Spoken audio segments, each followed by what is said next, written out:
مساء الخير واهلا بيكم حلقه جديده من بوكس تو بوكس. انتهى كاس العالم، كنا بنبدا الحلقه دايما بكاس العالم، انما انتهى اجمل مونديال تابعناه ولازم ننحاز له.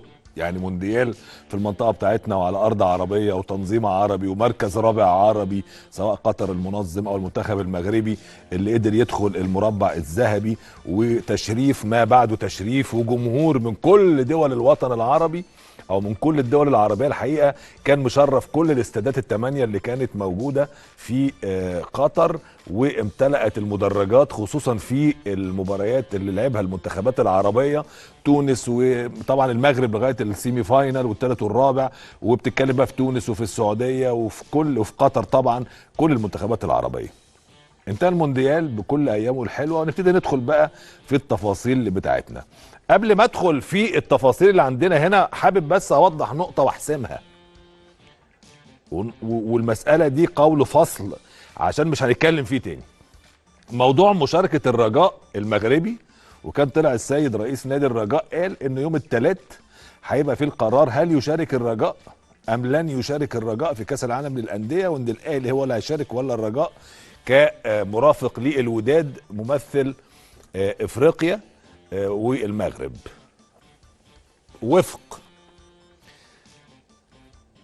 الكلام اللي قاله المسؤولين في الاتحاد الدولي للكابتن محمود الخطيب شخصيا المتواجد في الدوحة دلوقتي، يعني شخصيا ان الموضوع ده اتقفل، لن يتواجد في كاس العالم للأندية في المغرب ممثلان لإفريقيا إلا الوداد كبطل لإفريقيا والنادي الأهلي في المقعد بتاع منظم البطولة.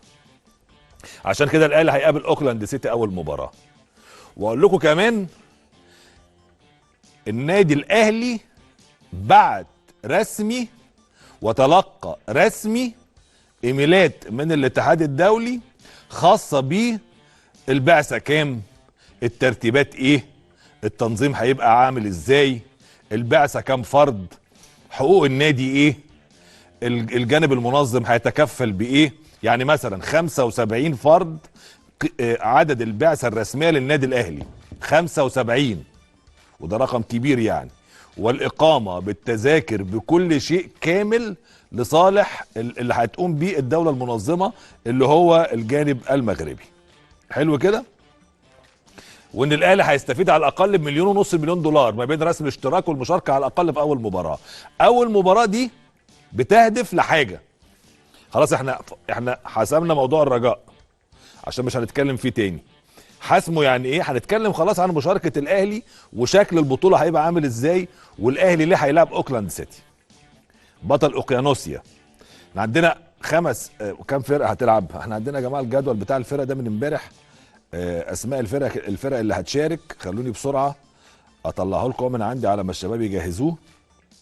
احنا عندنا ريال مدريد بطل دوري ابطال اوروبا، عندنا فلامينجو البرازيلي بطل امريكا الجنوبيه، عندنا ممثل اسيا واسمه هيبقى كده حتى في القرعه لما تتعمل ممثل قاره اسيا، لانه حتى الان ما تحددش انه الهلال هو اقرب الهلال، لانه في كلام بدا يطلع في الاتحاد الاسيوي ان هم هيجروا في البطوله. ادي الفرق قدامنا اهو، طبعا هو مكتوب هنا الهلال لكن حتى الان لم يحسم، والهلال بطل اسيا 2021 لم يحسم. وفي كلام انه الاتحاد الاسيوي هيبتدي يجري فعاليات البطوله بتاعته عشان خاطر في شهر يناير يظهر مين هو البطل اللي هيشارك في كاس العالم للانديه. لكن اذا ما قدروش يعملوا ده وحصل مشكله في مواعيد الماتشات او الدوريات المحليه والقاريه والكلام ده، الهلال اللي هيشارك. عشان كده القرعه هتتعمل ممثل قاره اسيا. حلو كده؟